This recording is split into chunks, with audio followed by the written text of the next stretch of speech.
अब ऐसा करते हैं कि डायोड के कुछ प्रैक्टिकल एप्लीकेशंस देखते हैं। तो डायोड का एक एप्लीकेशन तो ये है कि इसको रेक्टिफायर के रूप में हम यूज़ कर सकते हैं।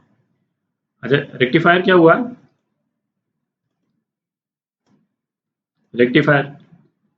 रेक्टिफायर वो होता है जो यदि कोई एसी पावर सोर्स है तो उससे इनपुट लेकर के और डीसी पावर में उसको कन्वर्ट करें। ठीक है, तो पहले हम देखते हैं कि डायोड को हाफ वेव रेक्टिफायर के रूप में किस तरह से यूज़ कर सकते हैं। अच्छा, ये वर्ड हाफ वेव क्यों यूज़ हो रहा है अभी क्लियर हो जाएगा आपको। अच्छा, तो यहाँ पे एक स्टेप डाउन ट्रांसफार्मर के थ्रू जो है वो इस सर्किट में है ना एसी पावर जो है वो सप्लाई हो रहा है। ठीक है, अच्छा, जैसे ट्रांसफार्मर कॉइल्स की जगह हम चाहते तो इस सर्किट को ऐसे भी शो कर सकते थे। तो ये सेम सर्किट जो है वो हम चाहते तो इस तरह से भी शो कर सकते थे। ठीक है, अच्छा, जो पावर सप्लाई हो रहा है उसका ग्राफिकली देखते हैं, उसको रिप्रेजेंट करते हैं।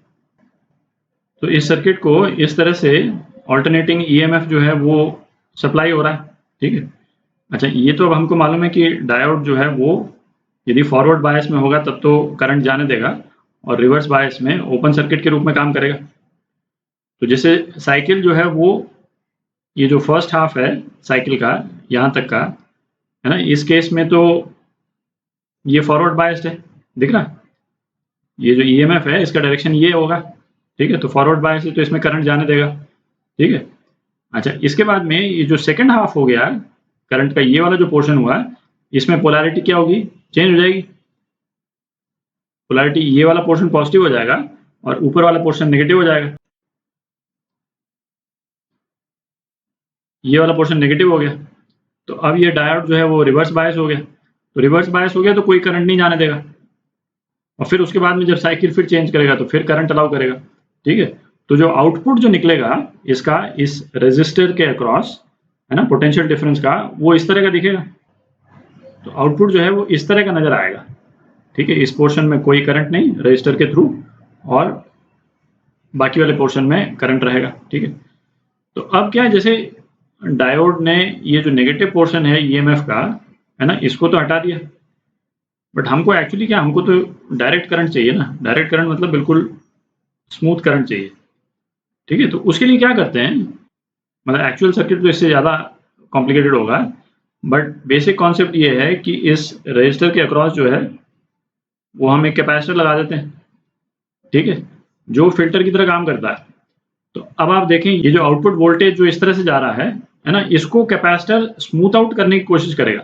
कैसे करेगा कि जैसे ये वाला साइकिल है, ठीक है, जब ईएमएफ बढ़ रहा है, ठीक है, तब तो कैपेसिटर चार्ज होगा, दिख रहा है, ये येलो मैं बना रहा हूँ, ये कैपेसिटर चार्ज होगा। ठीक है, अब जब ये घटने लगेगा तो कैपेसिटर क्या करेगा, ये जो इसके पास में जो चार्जिंग हो गई है ना, इसके थ्रू ये डिस्चार्ज करेगा।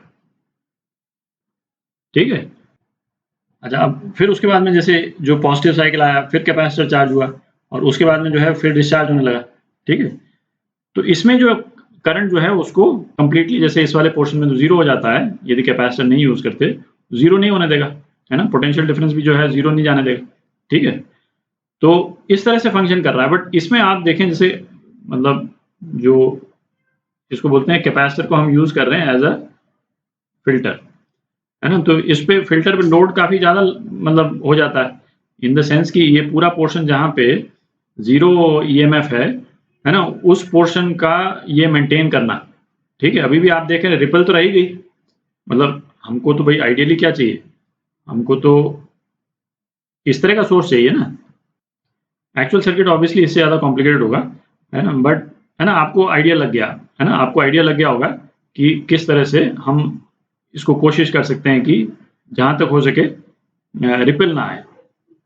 ये तो हाफ वेव रेक्टिफायर था, अब तो आपको क्लियर हो गया होगा हाफ वेव का मतलब क्या है, क्योंकि आउटपुट में जो है वो केवल हाफ वेव्स जो है इस तरह से जा रही। ठीक है, बीच बीच में ये गैप हो रहा है।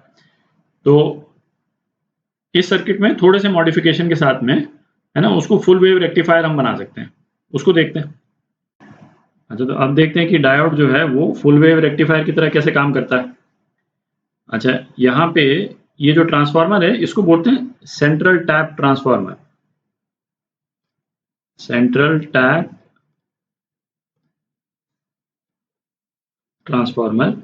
और सेंट्रल टैप हम क्यों बोलते हैं, क्योंकि इस ट्रांसफार्मर में एक पॉइंट जो है इसके, ये जो कॉइल है इसके बीच में से भी हम ले सकते हैं, ठीक है। और इस तरह से हमने दो डायोड लगा रखे हैं। अब इसका फंक्शन देखते हैं। तो सपोज ये पहला हाफ साइकिल चल रहा है, ठीक। तो ऐसा करते हैं, इसकी पोलैरिटी बना करके करंट का डायरेक्शन ट्रेस करते हैं, उससे क्लियर हो जाएगा, है ना। ये तो पहला हाफ साइकिल चल रहा है ना। ये पोलैरिटी हो गई ट्रांसफार्मर कॉइल की।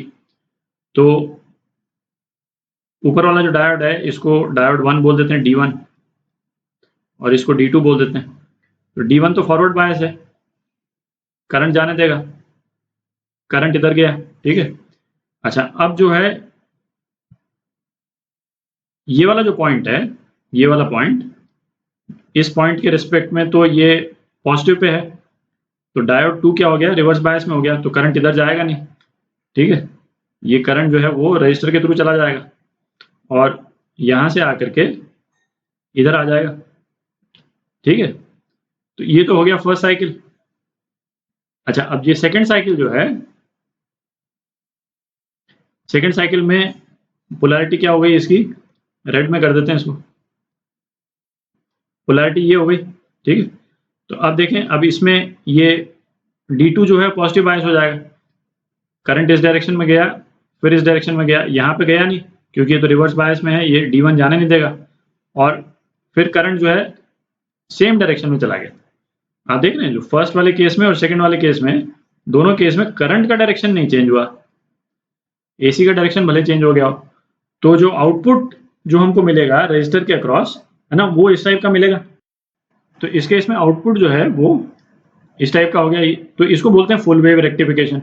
इसमें कोई भी हाफ वेव जो है वो उसका लॉस नहीं हुआ हमको।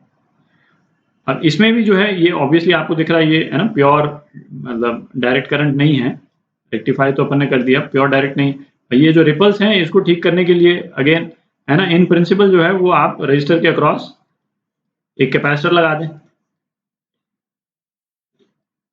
है ना। इस टाइप से यदि कैपेसिटर लगा देंगे तो इसमें बेसिकली क्या होगा, आउटपुट जो है वो इस तरह से पूरा रिपल होने की बजाय इस वाले पोर्शन में कैपेसिटर चार्ज किया, फिर कम चार्ज किया, फिर मतलब ये इस वाले पोर्शन में डिस्चार्ज किया, फिर चार्ज हुआ, फिर डिस्चार्ज हुआ, है ना, चार्जिंग और फिर डिस्चार्जिंग। तो इस वाले पोर्शन में कैपेसिटर जो है वो डिस्चार्ज हो रहा है और रजिस्टर में करंट बना करके रख रहा है और पोटेंशियल डिफरेंस मेंटेन रख रहा है, ठीक है। तो फुल वेव रेक्टिफायर के साथ में हम कैपेसिटर यूज कर रहे हैं, तो आपको दिख रहा होगा कि भाई इसमें रिपल जो है वो थोड़ी सी और कम हो गई, ठीक है। तो इस तरह से जो है वो डायोड की ये प्रॉपर्टी की फॉरवर्ड बायस में करंट अलाउ करता है और रिवर्स बायस में नहीं अलाउ करता है, इसको यूज करके हम इसको एज ए रेक्टिफायर यूज कर सकते हैं, ठीक है।